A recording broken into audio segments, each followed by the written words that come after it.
Hi guys, you're listening to Ebird Online, and I'm back with another review from before the 90 days. This is Season 7, Episode 4, Don't Forget Your Past, and this is the final part of this week's review. And today's review is going to be on the new couple, Blake and Jasmin. I find Blake and Jasmin a very interesting couple, and I find their relationship very interesting and coincidental. And I'll go into more detail towards the end of the review. First, I want to break down for you guys exactly what happened on this week's episode.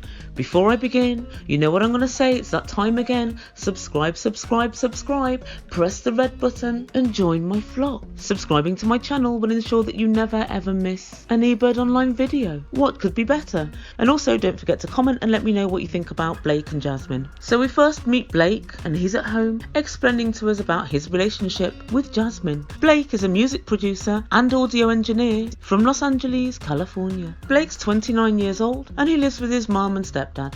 And today his girlfriend of 2 years, Jasmin, who's from Finland, is going to be arriving. Blake explains to us that he was married at 19 but then divorced at 23. Who'd have thought it? He said he and his wife just grew apart and they stopped seeing each other so much. And I think to myself, how would you stop seeing each other if you're living under the same roof? Who knows? And Blake helpfully explains that during his marriage he was too into his music, and I think it's fair to suggest that the fact he's now living back at home with his parents means that others weren't quite so into his music as he was. He tells us he was single for a very short while and one of his friends convinced him to go on a dating app, because you know guys, everybody needs convincing. No one ever does it off their own back. On the very first day that he was online, he met Jasmin and he thought Jasmin was so beautiful it must be a scam.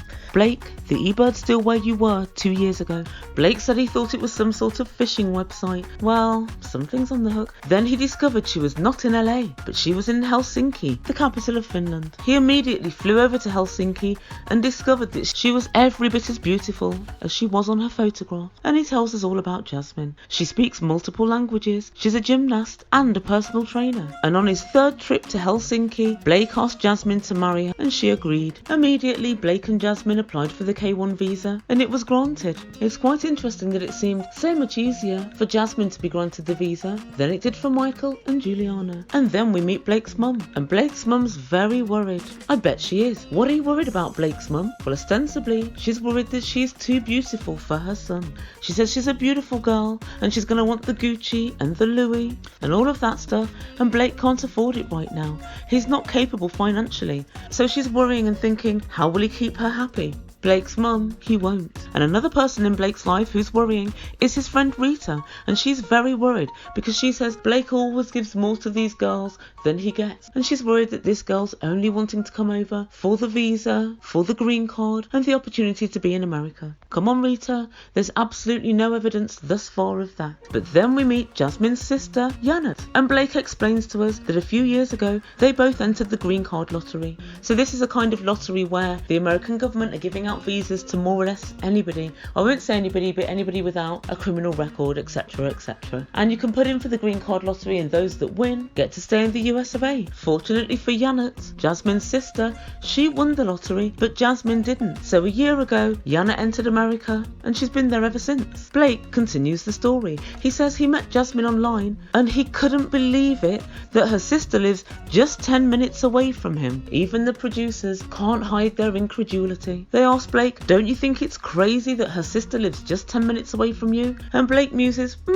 yeah, it's nuts. It's crazy, I guess. You think, Blake? Oh God. And then Blake says it is risky, but no one knows Jasmin the way I do. Blake, I think there are a few people that probably know Jasmin a little better than you. Her mum, her dad, her sister, most of her family, a lot of her friends, the Ebird, all of my subscribers, and most 90 Day Fiance viewers. I put it to you, in fact, that you don't know Jasmin at all. So we see Blake going to pick up Jasmin from the airport and he's in the car, but first he has to make a stop and he picks up sister Janette. Janette's mood in the car towards Blake oscillates between frosty and disinterested and sometimes teeters on the mildly irritated. Blake starts stammering, I don't need my phone anymore, cause Jasmin's gonna be here, yeah, I can't wait till she's here, and Janette's just looking at Blake, and if looks could roll eyes, Janette's would be on the ceiling. Blake does seem very nervous, but he tells us he's 85% sure that Jasmin's here for him and not just to get to the States. 85? So 15% of you thinks she's just here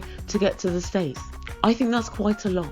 Most people that are trying to kid themselves at least make it towards the 90s, and to me that speaks volumes. So Janette and Blake wait in the airport and they're looking this way and that, wondering which door Jasmin's going to walk through. And when we first see her, she walks towards them, and I can't help but notice that her face is almost totally expressionless. I think it's a mixture of Botox and fillers and total disinterest. And then we get a videotape of Jasmin saying that she was single for 3 years before she met Blake, and she tells us she's never ever lived with a man. She's always lived with her parents until now. And she tells us, I wouldn't marry anyone that I was not compatible with. Oh Jasmin, let's not just talk about compatibility. What about love? Let's talk about love. And then we see the three of them in a production interview. Jasmin tells us, it's nice all three of us being here. And then Janette continues, yep, it's the best thing to have your best friend here. And then the producer says, Blake? And Blake says, well, I'm glad she has a sister here, and I'm glad she doesn't feel alone. So yeah, I guess it's definitely a plus. But the most interesting thing about this whole scene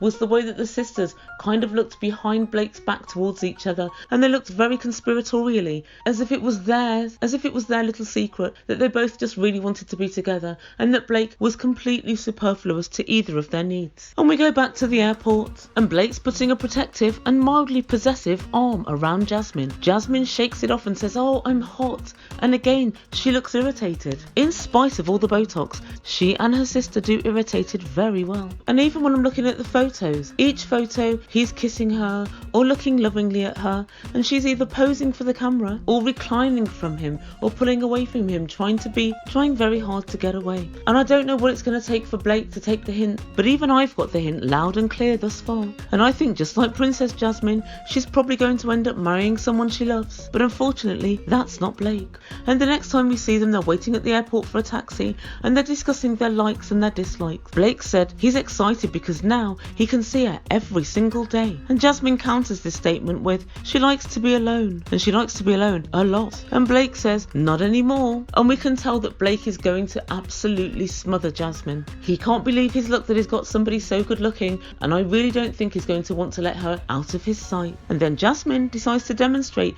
just how much she likes being alone by saying, I'm ready to go to the hotel now, and I want to have some alone sleep. What? Alone sleep? I've never even heard it called alone sleep previously, and I'm beginning to think this is just something that Jasmin's drummed up in one of her many languages to tell Blake to leave her the F alone. Blake informs us that he's staying at a hotel because his parents are traditional and he hasn't had any sex in 6 months, and there's going to be an issue with privacy. And when they arrive at the hotel room, Blake's running his fingers through his newly dyed blonde hair in the mirror, and he looks over at Jasmin and says, right, what do you want to do? Expectantly. And Jasmin says, shower and sleep. Alone sleep on my own. And while she's in the shower, Blake just sits on the bed. And I can tell for Blake, this is going to be a sign of things to come. I genuinely don't think that Jasmin's got any real feelings for Blake whatsoever. And also I think that she dislikes him enough to be slightly irritated all the time with anything Blake does. And this is when she's in a nice hotel room in the middle of the city. Imagine what she's going to be like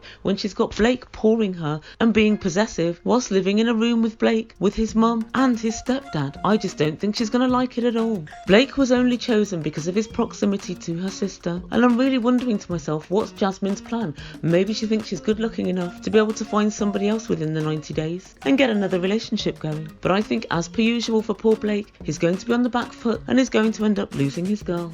And guys, the dynamic in this relationship to me is all too much like a 4-piece jigsaw puzzle. It's easy to put together and bloody obvious what the final picture's going to be. And TLC, you've outdone yourself on this occasion. Blake, always listen to your mama, she calls it like it is. And also let's talk about the fact that Blake still lives at home. So he's 29, he's obviously probably lived out of home before because he was married, as we know, but already the negatives are starting to show. His mother seems to have an opinion on everything, and Blake's already worried that he's not going to get the level of privacy he needs when his new fiance arrives in the country, hence having to book a cheap hotel. But what are the positives? Well, it seems to me the positives are all for Jasmin, because I think when she doesn't want to have sex with him, all she needs to say is, I can't, your parents are next door, Blake. Blake still living at home is pretty much a get out of jail free card for Jasmin. So guys, let me know what you think. Do you think Jasmin's on a hustle, or do you think that she genuinely likes Blake? And what do we think to Blake? I think low-key, Blake has has absolutely realised that he's getting hustled, but now it's a little bit too late,